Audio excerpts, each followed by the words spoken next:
உள்ளம் தங்கும் இயேசு நாயகா, உந்தன் வீடாய் கொள்ளும் இயேசு நாயகா, இயேசு நாயகா, இயேசு நாயகா,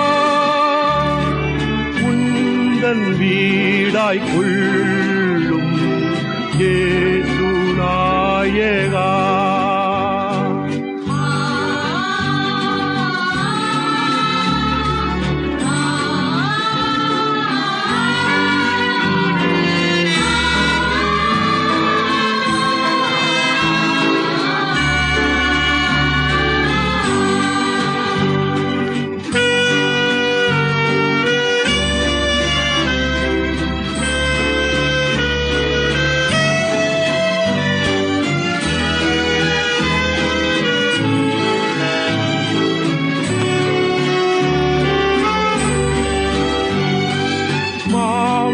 கீரியை போக்கும் இயேசு நாயகா,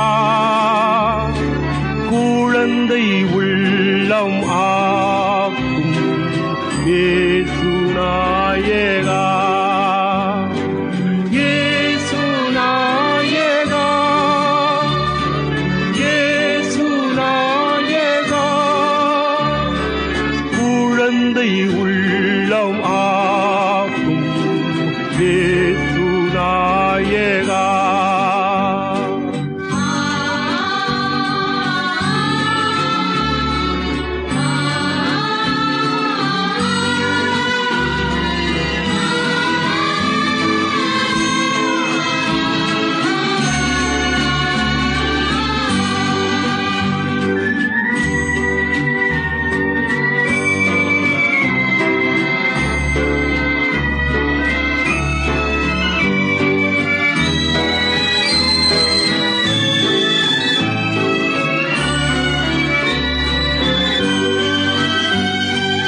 என்னை உமக்கு தந்தே இயேசு நாயகா, இனி நான் அல்ல நீரே இயேசு நாயகா, இயேசு நாயகா, இயேசு நாயகா, இனி நான் அல்ல நீரே இயேசு நாயகா. Praise the Lord.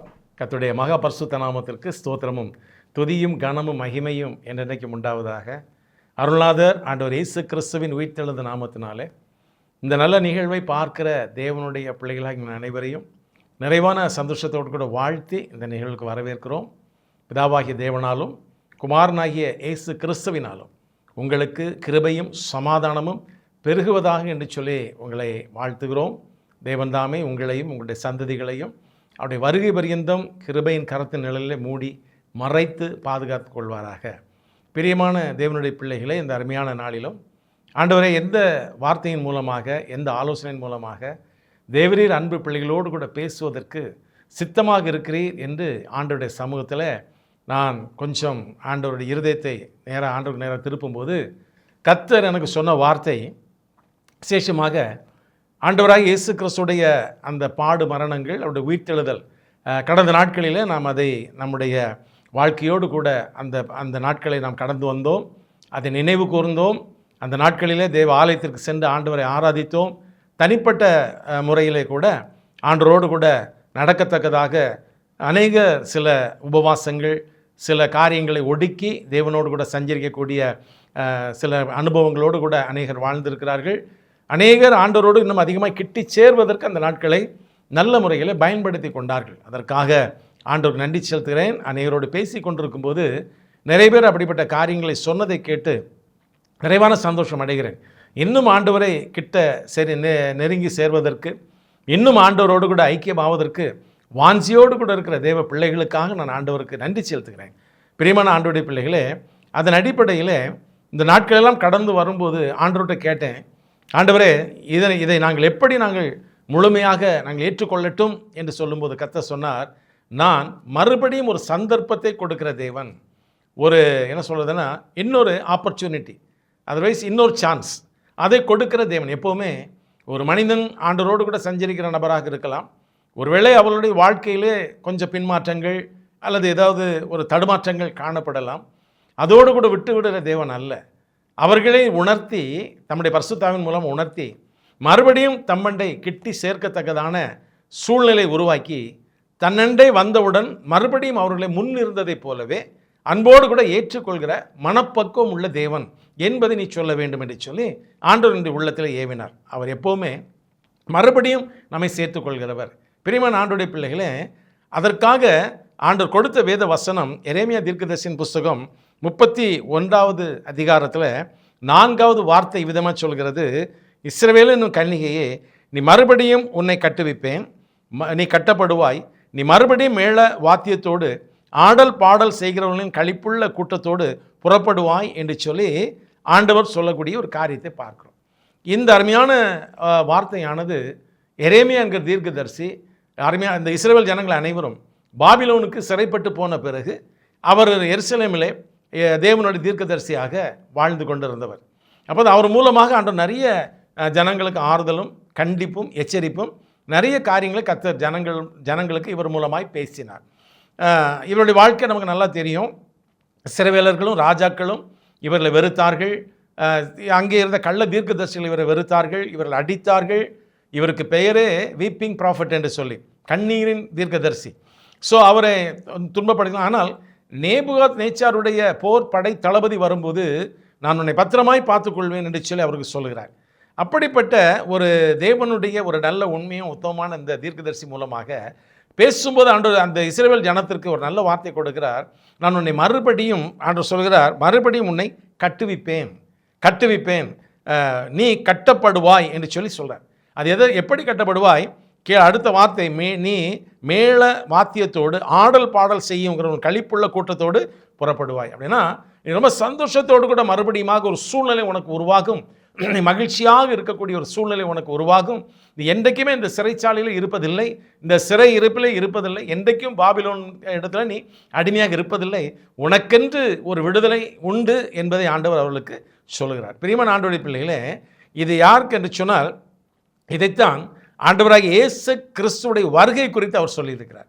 ஏனென்றால் இந்த எரேமியாவில் நீங்கள் 30ஆம் அதிகாரத்தின் பின்பகுதி 31ஆம் அதிகாரத்தினுடைய அந்த பின்பகுதி நீங்கள் வாசித்து பார்ப்பீர்களானால் 31லிருந்து கீழே, அதாவது எரேமியா 31 கீழே வாசிக்கும்போது இதோ நாட்கள் வரும் என்று கர்த்தர் சொல்கிறார், அப்பொழுது இஸ்ரவேல் குடும்பத்தோடும் யூதா குடும்பத்தோடும் புது உடன்படிக்கை பண்ணுவேன் என்று சொல்லி ஆண்டவர் சொல்கிறார்.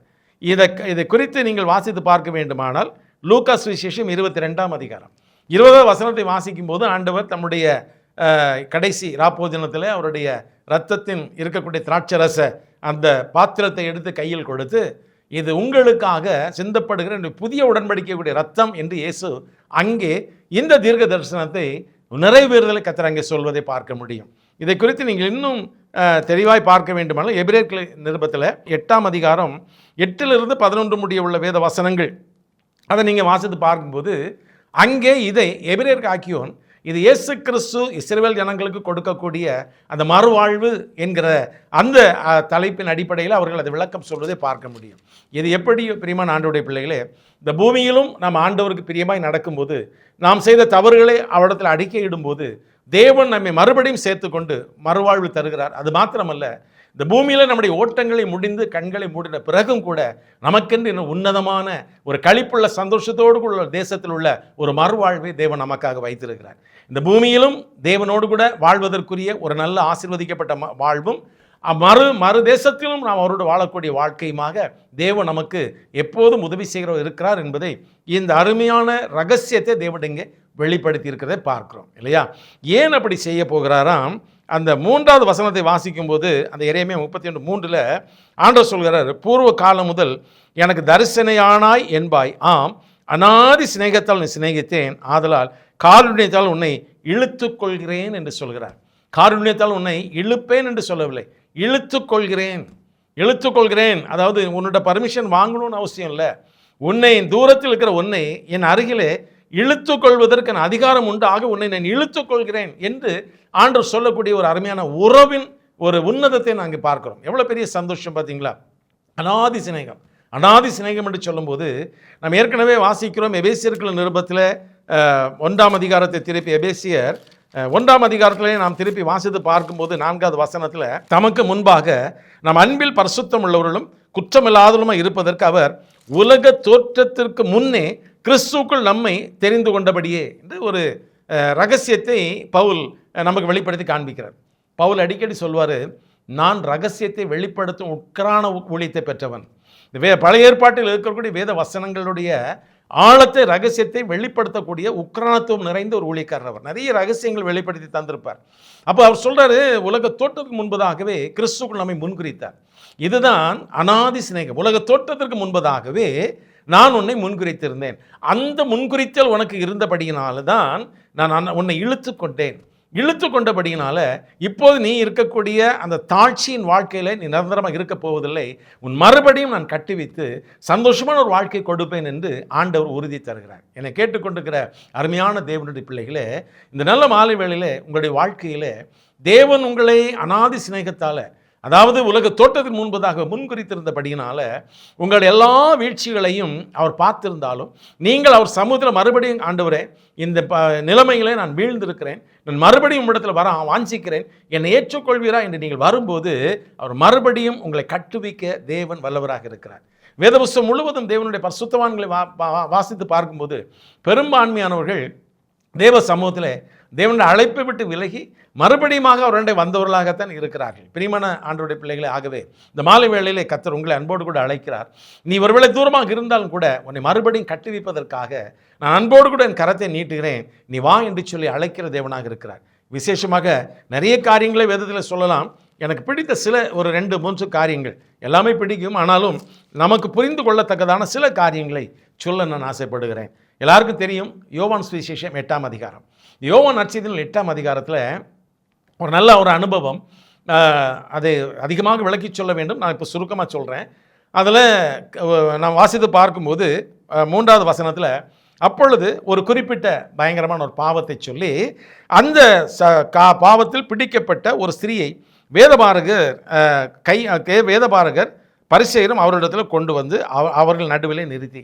நல்லா கவனிங்க, வேதபாரகர் பரிசேயர், இது ரொம்ப அருமையான ஒரு ஒரு ஒரு டெசிக்னேஷன், ஒரு கேட்டகரி கொடுக்குறார்.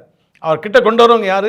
வேதத்தை அறிந்தவர்கள், வேதத்தை ஒருவேளை அதை மறுபடியும் புது பிரிண்ட் எடுக்கிறது போல காப்பி எடுக்கிறவர்கள், அதை எடுத்துக்கொண்டு பிரசங்கம் பண்ணுகிறவர்கள், அந்த வேத சுருள்களை வைத்து எல்லா ஜனத்திற்கும் வேதத்தை விளக்கி சொல்கிறவர்கள், அல்லது அந்த வேதத்தில் மற்ற நேரங்களில் அவர்கள் உட்கார்ந்து அதை மறுபடியும் புதிய தோல் சுருளில் உருவாக்குகிறவர்கள், வேத எழுத்துக்களை அதில் எழுதுகிறவர்கள்.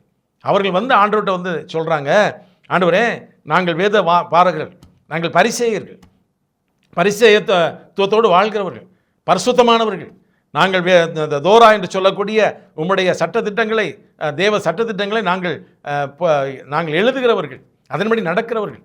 இப்போ நாங்கள் ஒரு நியாயம் கொண்டு வருகிறோம் உம்மிடத்தில். என்னவென்றால், இந்த ஸ்திரீ இவ்விதமான ஒரு பயங்கரமான பாவத்தில் பிடிக்கப்பட்டிருக்கிறார். ஆனால் நாங்கள் படித்த அந்த சட்டத்தின்படி மோசே என்ன சொல்கிறார் என்று சொன்னால், இப்படி செய்கிறவர்களை கல்லெறிந்து கொள்ள வேண்டும் என்று சொல்லியிருக்கிறார். நீர் என்ன சொல்ல போகிறீர்? இது ஆண்டவருக்கு நல்லா தெரியும். ஆண்டவரை இவர்கள் 6வது வசனம் சொல்கிறது, அவர் மேல் குற்றம் சுமத்துவதற்காக காரணம் உண்டாகும் பொருட்டு அவரை சோதிக்கும்படி இப்படி சொன்னார்கள் என்று சொல்லி வேத புஸ்தகத்தில் வாசிக்கிறோம். அவர் மேலே ஒரு குற்றம் கண்டுபிடிக்கணும். இவங்க ஆக்சுவலாக இதுக்கு யார் இந்த பனிஷ்மெண்ட் கொடுக்கணும்னா ஆசாரியன். இவங்க அங்கே தான் கொண்டு போயிருக்கணும். ஆனால் ஆண்டவர் இயேசு கிறிஸ்துவிடத்தில் சம்மந்தம் இல்லாமல் கொண்டு வந்து நிறுத்தி, நீர் இப்போ இதுக்கு என்ன தீர்மானம் சொல்கிறது? என்ன சொல்கிறாங்க அப்படின்னா, கல்லோடு வந்துட்டாங்க, எல்லோரும் கல்லோடு வந்துட்டாங்க, தீர்ப்பு கொடுக்கவே தீர்மானித்தாங்க. ஏன்னா இவர் சொல்லிட்டால் கல் எறிந்து விடலாம் என்கிற நோக்கத்தோடு, அதன் பிறகு இவர் தான் கல்லறிய சொன்னார், அதனால தான் கொன்றோம் என்று சொல்லி எல்லாருக்கும் சொல்லி இவரை குற்றவாளியாக்கி இவர் மேல் பழி சுமத்த வேண்டும் என்கிற ஒரு தந்திர எண்ணத்தோடு கூட வந்து நிற்கிறார்கள். பிரியமான ஆண்டவருடைய பிள்ளைகளே, அந்த ஸ்திரீயுடைய நிலைமை உண்மையிலே பரிதாபம். உண்மையிலே அவள் கல்லெறிந்து கொல்லப்பட வேண்டியவள் தான் என்பதில் எந்த மாற்று கருத்துக்கும் இடமில்லை. ஆனால் நம்முடைய ஆண்டவர் இன்னும் ஒரு வாழ்வின் சந்தர்ப்பத்தை கொடுக்கிறவர். இன்னும் ஒரு விஷயம் வாழ்வதற்கு அவளுக்கு ஒரு வாய்ப்பை கொடுத்து அவளை ஆசீர்வதிக்கிறவர் நம்முடைய ஆண்டவர். ஒருவேளை ஆசாரியனிடத்தில் போயிருந்தால் கொன்று விடுங்கள் என்று சொல்வார். அவள் ஆண்டவரத்தில் வந்தபடினால ஒரு வாய்ப்பு கொடுக்கப்படுகிறது. ஆண்டவர் அவர்களிடத்தில் ஒரு கேள்வியை கேட்டார். நம்ம எல்லாருக்கும் தெரியும். எல்லாரும் கல்லை கீழே போட்டுட்டு போயிட்டாங்க இல்லையா? 9வது வசனத்தில் அவர்கள் அதை கேட்டு தங்கள் மனசாட்சியினால் கடிந்து கொள்ளப்பட்டு பெரியோர் முதல் சிறியோர் வரைக்கும் ஒவ்வொருவராய் போய்விட்டார்கள். இயேசு தனித்திருந்தால் அந்த ஸ்திரீ நடுவே நின்றாள் என்று சொல்லி வேதம் சொல்கிறது. நல்லா கவனிங்க. ஆண்டவருக்கு அவளிடத்தில் தீர்ப்பு சொல்வதற்கு அதிகாரம் இருக்கிறது. ஆண்டவர் அவளுக்கு தண்டனை கொடுப்பதற்கு, அந்த சட்டத்தின்படி கொடுப்பதற்கு, ஆம் என்று சொல்வதற்கு எல்லா உரிமையும் இருக்கிறது. ஆனால் தேவனோ வாய்ப்பு கொடுக்கிறவர், மறுவாழ்வு கொடுக்கிற நம்ம தேவன். அவர் உலகத்தை நியாயம் தீர்க்க வராமல் உலகத்தை நான் தேவனுக்காக ரட்சிக்கவே வந்தேன் என்று சொல்லி ஆண்டவர் சொல்லியிருக்கிறார் இல்லையா? அதனால பிரியமான ஆண்டோடைய பிள்ளைகளே, வேதம் சொல்லுகிறது, அந்த ஸ்திரீயை பார்த்து ஆண்டவர் கேட்குறாருமா, உன்னை குற்றம் சுமத்த வந்தவங்களாம் எங்கே? நான் அது வரைக்கும் ஆண்டவர் தலையை நிமிர்ந்து யாரையுமே பார்க்கல, யாருடைய முகத்தையும் பார்க்கல, எங்கே? அப்போ அவர் சொல்கிறார், ஆண்டவரே ஒருவரும் உன் ஆக்கினைக்குள்ளே தீர்க்கவில்லையா என்று சொல்லும்போது 11ஆம் வசனத்தில் இல்லை ஆண்டவரே என்றாள். இயேசு அவளை நோக்கி, நல்லா கவனிங்க, ரொம்ப அருமையான ஒரு வார்த்தை. இதுதான் இயேசு, இதுதான் இயேசு. அவர் ஏன் நம்ம இவ்வளவு அன்போடு கூட பின்பற்றுகிறோம் என்றால், நம்முடைய வாழ்க்கையில் இதைத்தான் செய்து கொண்டிருக்கிறார். தினமும் தினமும் இதை தான் செய்கிறார். நமக்கு நம்ம தெரிந்தோ தெரியாமலோ நம்ம நிறைய தேவனுக்கு பிரியமில்லாத காரியங்கள் செய்தாலும் அவர் அதை நம்ம அதில் தொடர்ந்து நாம் தேவனை விட்டு விலகி விடாதபடி அடிக்கடி உணர்த்தி அருகில் அழைத்து கொண்டிருக்கிறார்.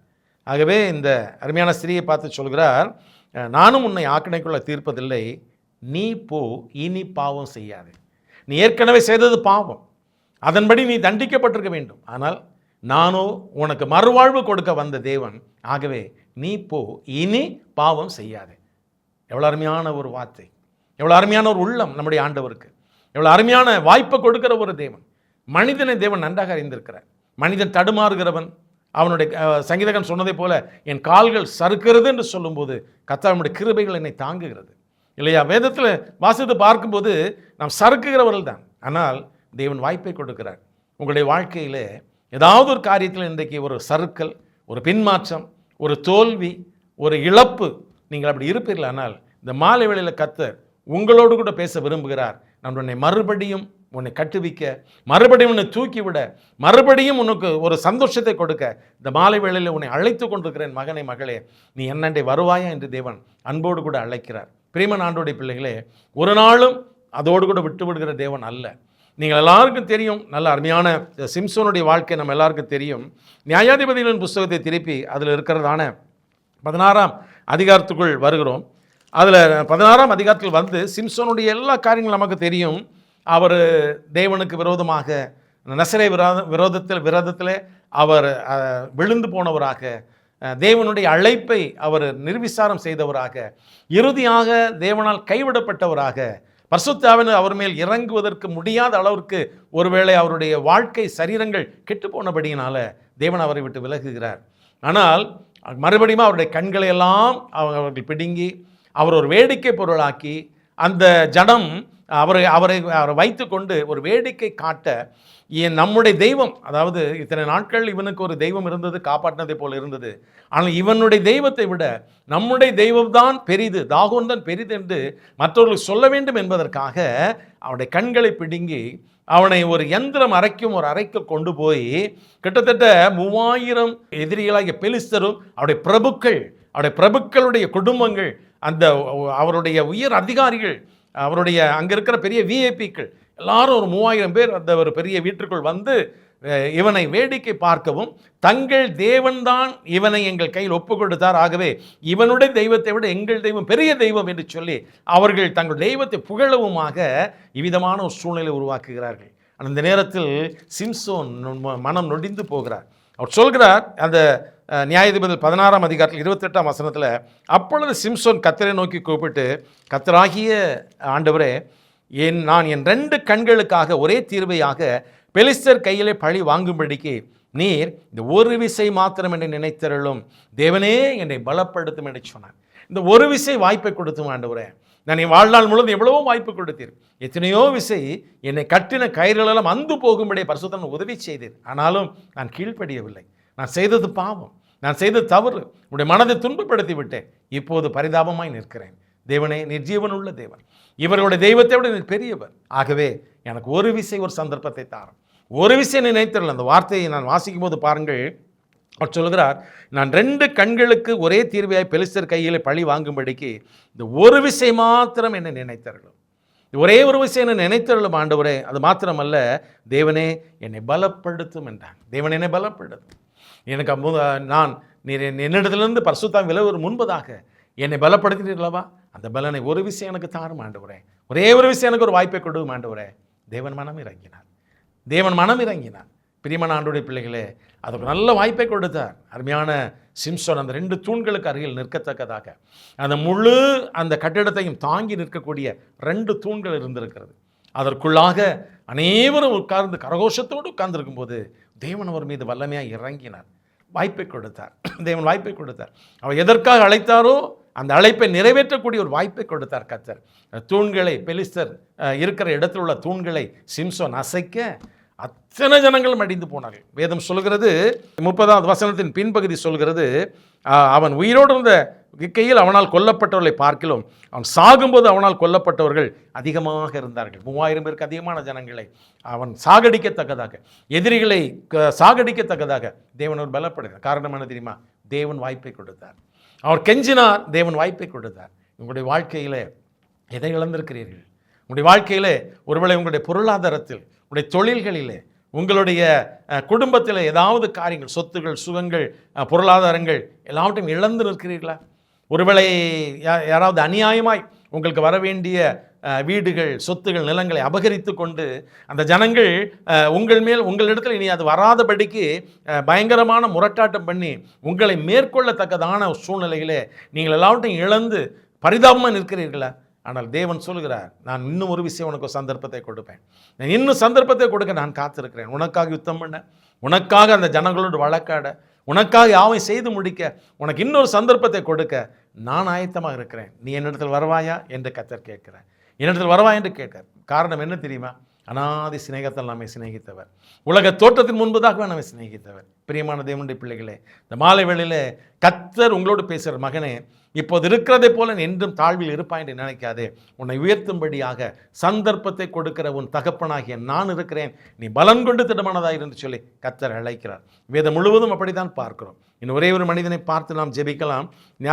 1 சாமுவேலின் புஸ்தகத்தில் 30ஆம் அதிகாரத்துக்குள் வருகிறோம். நம்ம எல்லாருக்கும் தெரியும், அந்த 1 சாமுவேலின் புஸ்தகத்தில் தாவீது 4ஆம் வசனத்தை வாசித்து பார்க்கும்போது ஆண்டவர் வேதம் சொல்லுகிறது, தாவீதும் அவனோடு கூட இருந்தவர்களும் அழுகிறதுக்கு தங்களிடத்தில் பலன் இல்லாமல் போகுமிட்டும் சத்தமிட்டு அழுதார்கள். ஏனென்றால் வேதம் 2வது வசனம் 32ல் அதிலிருந்த ஸ்திரீகளாகிய சிறியவர்களையும் பெரியவர்களையும் சிறைப்பிடித்து ஒருவரையும் கொன்று போடாமல் அவர்களை பிடித்து கொண்டு தங்கள் வழியே போய்விட்டு அமலேக்கியர் வந்து தாவீதும் அவனோடு இருந்த போர் வீரர்களாகிய அனைவருடைய எல்லா மனைவிகள், குடும்பங்கள், பிள்ளைகள், ஆடுகள், மாடுகள் எல்லாவற்றையும் பிடித்து கொண்டு போய்விட்டார்கள்.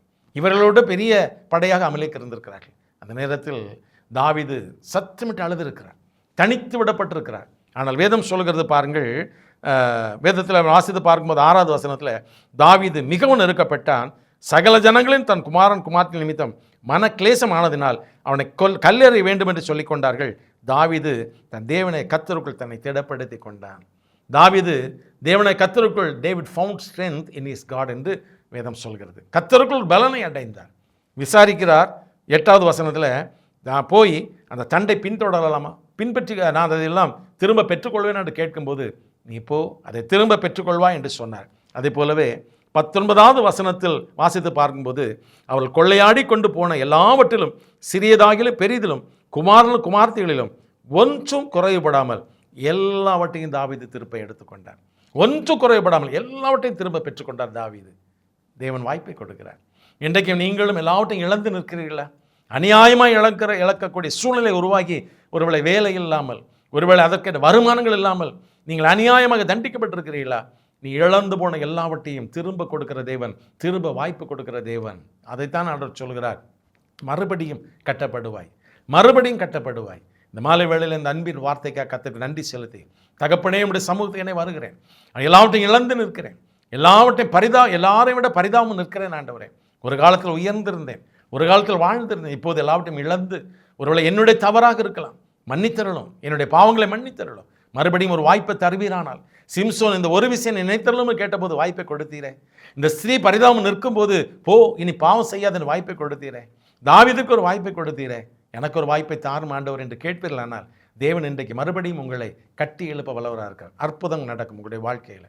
அவர் அண்டை வந்து பாருங்கள், வாய்ப்பை கொடுக்கிற தேவனுடைய வாய்ப்புகளை அனுபவித்து பாருங்கள். தேவனுடைய பிள்ளைகள் என்று சாட்சியால் நிற்க கர்த்தர் உதவி செய்வார். நாம் ஜெபிக்கலாம். நல்ல தகப்பனே, நன்றியோடுமை துதிக்கிறோம். இந்த நல்ல மாலை வேளையிலும் எங்களுக்காக நீர் பரிந்து பேசி ஆண்டவரே பிதாவினிடத்திலிருந்து எங்களுக்கு எல்லாவற்றையும் பெற்றுத்தரக்கூடிய தெய்வமாக இருக்கிறபடினால் நம்ம ஸ்தோத்தரிக்கிறோம். இந்த மாலை வேளையிலும் கர்த்தர் எங்களோடு கூட பேசின நல்ல வார்த்தையை நன்றி செலுத்துகிறோம். உன்னை மறுபடியும் கட்டுவேன், உன்னை மறுபடியும் மேன்மைப்படுத்துவேன், மறுபடியும் மேலதாள வாத்தியத்தோடு புறப்படக்கூடிய ஒரு சந்தோஷமான ஒரு வாழ்க்கை உனக்கு கொடுப்பேன் என்று உறுதி சொன்னதற்காக எமக்கு ஸ்தோத்திரம். ஏனென்றால் எங்களை அனாதி சிநேகத்தால் சிநேகித்தீர். உலக தோற்றத்துக்கு முன்பதாக எங்கள் மேல் அன்பு வைத்தீர் ஆண்டவரே. அந்த அன்பு கடைசி வரைக்கும் மாறாது. ஒருவேளை எங்களுடைய தவறுகளாக இருக்கலாம், எங்களுடைய கவன குறைவுகளாக இருக்கலாம், எங்களுடைய ஏதோ ஒரு தேவனுக்கு பிரியமில்லாத காரியமாக எங்களிடத்தில் இருக்கலாம்.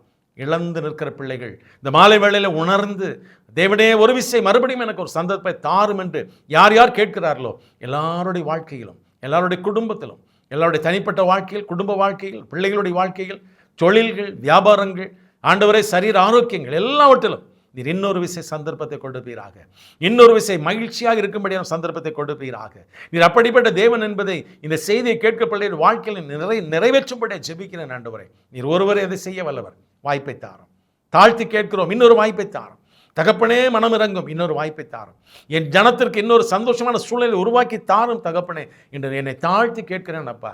பிள்ளைகளுடைய கண்ணீரெல்லாம் துடைக்கப்படட்டும், ஒரு துக்கம் சந்தோஷம் மாறட்டும். இறங்கும் ராஜா, இறங்கும், வாய்ப்பை தாரும். இப்படி செய்வதற்காக எமக்கு ஸ்தோத்திரம். இயேசு ரட்சகர் மூலமாக எங்களை அர்ப்பணிக்கிறோம் அன்பின் பரலோக பிதாவே. ஆமேன், ஆமேன், ஆமேன். எனக்கு அன்பானவர்களே, தேவன் உங்களுக்கு வாய்ப்பை கொடுக்கிறார். அவரிடத்தில் பெற்றுக்கொள்ளுங்கள். தேவன் ஆசீர்வதிப்பார். God bless you all.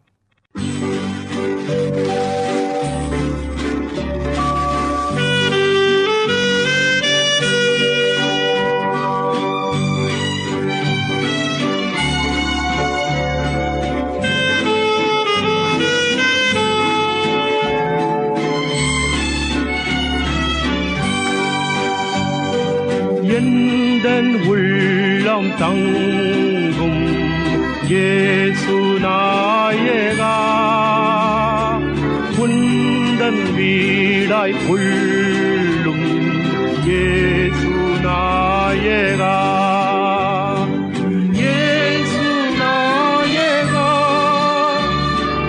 இயேசு நாயகா, உந்தன் வீடாய் கொள்ளும்